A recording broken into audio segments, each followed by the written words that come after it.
शान्तिपूर्ण स्थापना गृह पीआरसी शाखा कार्यालय जनकपुरधाम धनुषाले आफ्नो वार्षिक सामाजिक लेखा परीक्षण सार्वजनिक गरेको छ। शुक्रबार आयोजित एक कार्यक्रमका बीच संस्थाले आर्थिक वर्ष 2079-80 मा सञ्चालन गरेको कार्यक्रमको वार्षिक प्रगति विवरण सार्वजनिक गरेको छ, जस अनुसार संस्थाले मानव बेचबिखन तथा ओसार पोसारको जोखिमपूर्ण यात्रामा रहेका 41 जना महिला, किशोरी तथा बालबालिकाहरूलाई उद्धार गरी पारिवारिक पूर्ण मिलन गराएको जानकारी गराएको छ। त्यस्तै 2032 जना महिला, किशोरी तथा बालबालिकाहरूलाई मानव बेचबिखन तथा ओसार पोसार विरुद्धमा सूचना तथा परामर्श सेवा प्रदान गरेको संस्थाका क्षेत्रीय संयोजक सञ्जित सिंहले जानकारी दिए। संस्थाको रोहबरमा 3 जनाले महिला, किशोरी तथा बालबालिकाहरूले मानव बेचबिखन तथा ओसार पोसार विरुद्धमा र जबरजस्ती कर्नीको मुद्दा दर्ता गराएको उनले जनाए। साथै 1 जनालाई भारतबाट उद्धार गरी स्वदेश फिर्ता गरिएको उनले जानकारी दिए। कार्यक्रममा गृहका संयोजक भूमिराज भट्टराईले मानव बेचबिखनमा संलग्न अपराधीलाई कानूनी दायरामा ल्याई कडा कारबाही गर्नुपर्नेमा जोड़ दिएका थिए। उनले खास गरी सीमानासँग जोडिएका पालिकाका पदाधिकारीहरूलाई गम्भीर रूपमा मानव बेचबिखन विरुद्ध काम गर्न आग्रह गरे। शान्ति प्रस्तावमा गृहले विगत 2069-79 चैत महिनादेखि हालसम्म के काम गरेछ त भनेर पक्कै पनि यहाँहरूले मूल्याङ्कन गर्नुभएको होला। तर मलाई आशा थियो यो खुल्ला छलफलमा थुप्रै सल्लाह सुझावहरू आउँछन् भन्ने मैले आशा गरेको थिएँ। आएन, तर पनि हामीले यहाँलाई एकैवटा कागजको फर्म दिएका छौँ, त्यस मार्फत आउला भन्ने आशा गर्दछौँ। र मैले कार्यक्रमलाई अगाडि बढाइरहँदा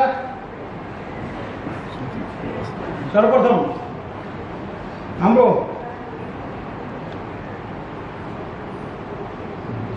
राष्ट्रिय बाल अधिकार परिषदका सरले चाहिँ एउटा कुरा गर्नुभएको थियो, जुन श्रमका लागि हुने बेचबिखनको बारेमा। र मैले त्यही कुरा सेयर गर्न खोजेँ। थोरै म छोटो सकेसम्म छोटो बनाउने कोसिस गर्छु। र वीरगन्जमा भएको उद्धार, वीरगन्जबाट 5 जना बच्चाको उद्धार गरेको बारेमा उहाँले उदाहरण दिनुभएको थियो। त्यति बेला सायद यो घटना अलिकति अगाडि के होला, यो भदौ महिनाको हो कि जस्तो लाग्छ मलाई। हजुर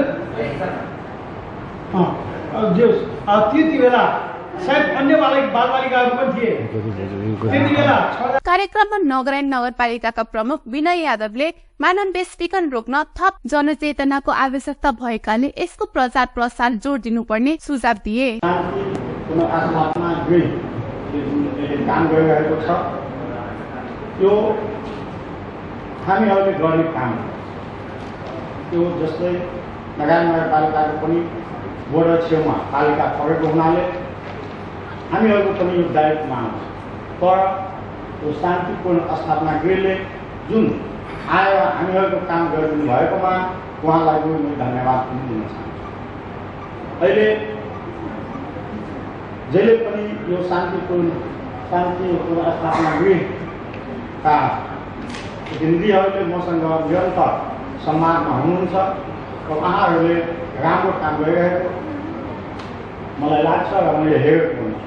किनभने जति नाकाबाट पनि कतिवटा उद्धार भएको छ र हाम्रो सिटो साहबले जसरी भन्नुभएको छ, यो मात्रै बोर्डरमा या बस पार्कमा या यो हवाई अड्डामा मात्रै गएर हुनेवाला छैन।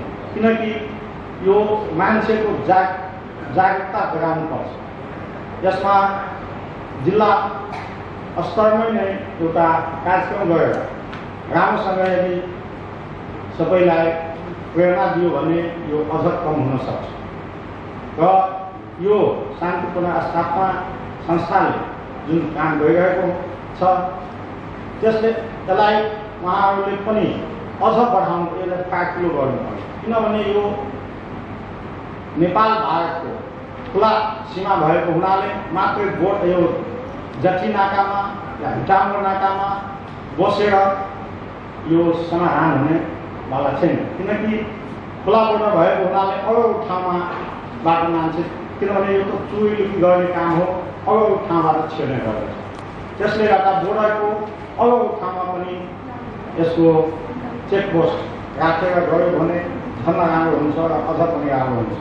र त्यो संस्थाले भनेको समयमा, चाहेको समयमा हामीसँग जो सहयोग हुन्छ त्यो म गर्नको लागि तयार छु र अझ पनि यो संस्थाले राम्रोसँग काम गरोस् भन्ने आशा राख्दै उहाँलाई फेरि धन्यवाद दिँदै म आफ्नो विषय कार्यक्रममा धनुषाका प्रमुख जिल्ला अधिकारी चक्र पानी पार्नेले मानव बेचबिखनको समस्या सिमानासँग जोडिएको समस्या रहेकाले विभिन्न गैर सरकारी संस्थाको समन्वय र पालिकाहरूले जिम्मेवारी प्रदान गरी निगरानी र सचेतनामूलक अभियान गर्नुपर्नेमा जोड दिए।